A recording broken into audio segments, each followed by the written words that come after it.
This is the Fujifilm X100F, and in today's video, we're going to talk about whether or not this very popular camera from 2017 still holds up as a viable option for photographers today.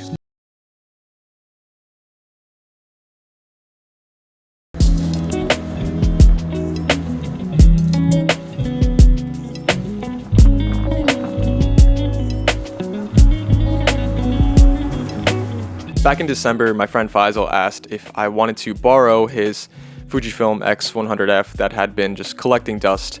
And because I've never used a Fujifilm camera for more than like 5 minutes at a time, I thought it'd be a good chance to try out a camera from a series that had and still has some insane hype around it.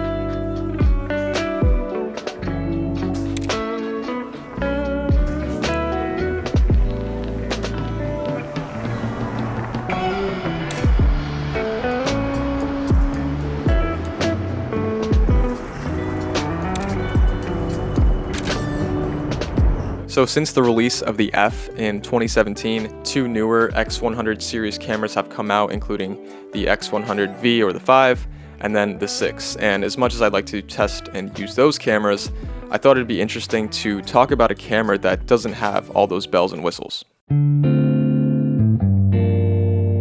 At the core of this camera is a 24 megapixel APS-C sensor, which even today holds up perfectly fine with the more modern sensors.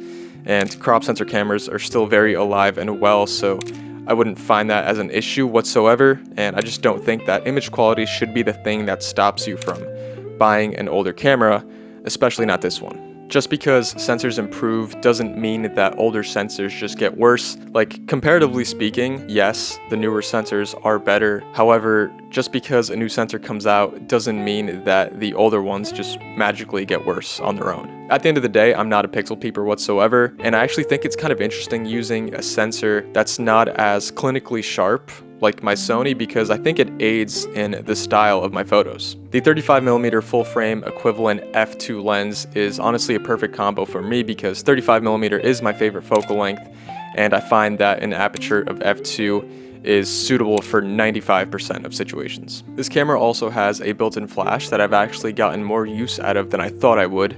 I brought the camera with me to a few friend gatherings over the holidays, and it just kind of reminded me how helpful it was to have a flash. You know, more so in private settings, not necessarily in a street photography setting, because I am terrified of doing that.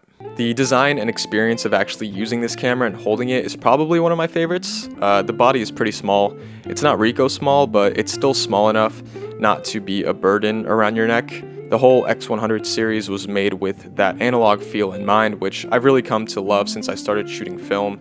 You have a dial for your shutter speed and ISO at the top, as well as your exposure compensation, and then I typically just adjust my aperture on the lens itself. I absolutely love the hybrid viewfinder, and I actually found myself using the optical viewfinder more than the electronic viewfinder. I love the leaf shutter on this camera as well, because if you've heard the shutter on the A7 IV, you would know how loud and electronic sounding it can be, so this is a very welcome change. This camera has a very tactile feel, and it feels, a little less robotic than some of the newer mirrorless cameras, which I've grown to appreciate. One thing I'm not going to talk about are the film simulations, because I simply don't use them for my workflow. However, if you are someone who wants to buy this camera for the film simulations, then this one has 15, so you're covered in that regard. For video, you can shoot up to 1080p at 60 frames per second, which is not the best considering 4K is like the standard now, but for the most part, it's usable footage. With all that said, this camera is definitely tailored for photography. I wouldn't even consider it to shoot video because there are so many other better options for that purpose.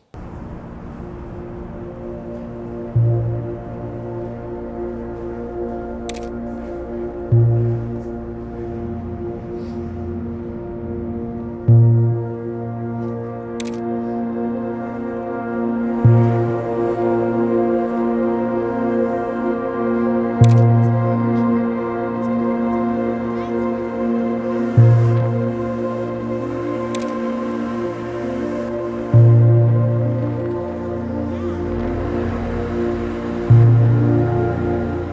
camera, for me at least, is a fun point-and-shoot camera, which for the most part, that's what it was designed to be. What that means is that it would never really replace my main street photography camera, which is the A7 IV, but when it comes to trying to avoid that occasional burden of bringing my Sony with me everywhere, this is a great option. Like I mentioned before, I wanted to get as much use out of this camera as soon as I started borrowing it, so it was coming with me to places that I wouldn't bring my Sony, including, gatherings with my friends over the holidays.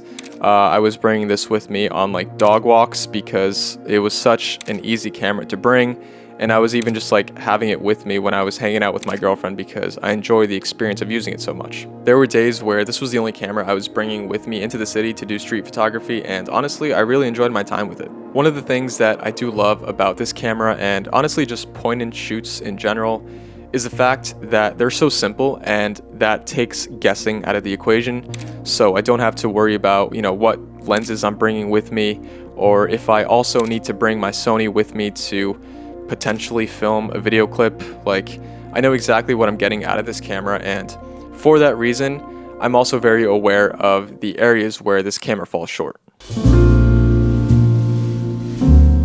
I mentioned this in a previous video, but the thing that I notice the most when I'm actually using a camera is the autofocus performance. The autofocus is probably the most important thing to me when it comes to getting the shot I want, aside from like composition and lighting and things like that. Just like the importance of autofocus, the importance of music to make videos like the one you're watching right now is also paramount, and that's why today's video is sponsored by Epidemic Sound. Epidemic Sound is a leading platform that helps me soundtrack my videos without the worry of being hit with a copyright claim. With a massive library of restriction-free songs and sound effects, you too can take the videos that you have in your head and translate them into something that you can share with the world. Sound design can actually be more important than visuals in some cases, and Epidemic Sound allows me to piece together my videos with songs of different genres and moods that you've heard in all my videos, including this one. When I find a track I like, the Find Similar feature is extremely useful in showing me more songs with the same mood or feeling, which gives me a lot more options and flexibility.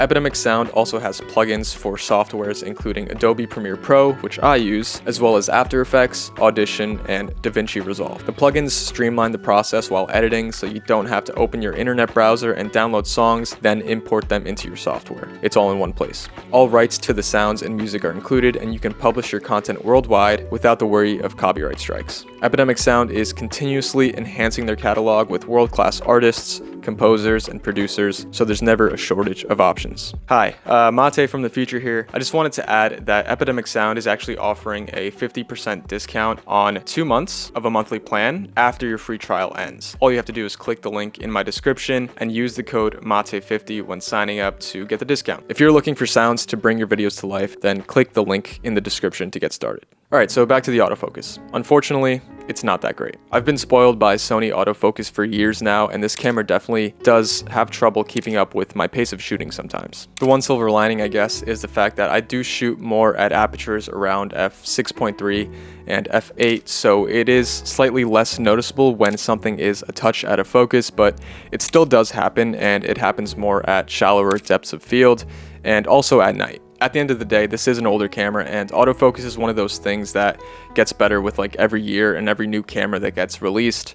So if fast and reliable autofocus is of the utmost importance to you and your work, then I would consider opting for one of the newer X100 cameras instead. Another thing that takes some time to get used to, even after using my Ricoh for quite a bit of time, was the lack of a tilt screen, which was actually released in the model that came after it, which was the X100V. Now this may not matter to you depending on how you shoot and if you've had previous experience with a tilt screen or an articulating screen, but for me, I do find myself using the screen quite a bit for my style of photography, and being locked in one position can be a bit limiting when I'm trying to get shots at certain angles. But at the same time, the lack of a tilt screen contributes to the analog design of the camera, so that's something that you have to kind of make a decision for on your own, whether you like that or not.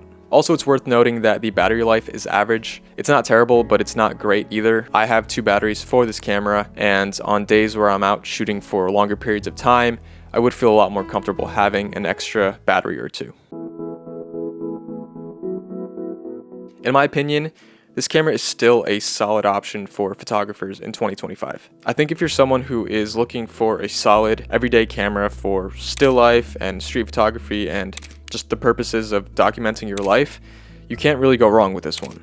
It has its quirks, of course, but this is a really great rangefinder style camera that is just really fun to use and to bring out with you wherever and whenever. I've heard so many people say how this was one of their favorite cameras that they've ever used and regretted selling it. However, I'm not exactly sure if this camera is worth it for the price. The resale market on the X100 cameras is pretty rough because of the limited availability of the newer cameras and also the popularity boom. This camera originally retailed for $1,300 in 2017, and people are still reselling it for over $1,000 online. So in regards to cost, I would probably recommend getting the X100 or 6 if you have any kind of flexibility in your budget. So will I be keeping this camera? In short, no, because well, technically it's not mine. Faisal's letting me hold on to this camera for the indefinite future, and he also, told me that I could buy it if I wanted to, but I already have a pocketable point and shoot camera in the Ricoh. And even though I like the design on the Fuji so much better with its viewfinder and, the 35mm focal length, I do find the size of the Ricoh to be that thing that sets it apart from other point and shoot cameras, especially when the image quality is comparable, because I can literally fit this into my pocket and bring it with me wherever I want, whenever I want to take photos. I also think that if I were to buy one of the X100 cameras, it would probably be one of the newer models, considering, photography is my full-time job, so it's not a bad idea to get a camera that's a bit more reliable in certain aspects. But obviously, if this isn't the case for you, then this is still a very capable camera. Yeah, I think the X100 series has some rightful hype around it, maybe sometimes for the wrong reasons, but it also makes me curious about how much I would enjoy the experience of using one of the newer cameras like the X100 That's all I have for today. Thank you guys for watching, and a big thanks to Epidemic Sound for sponsoring today's video. If you liked it, subscribe if you haven't already, and I'll see you in the next one.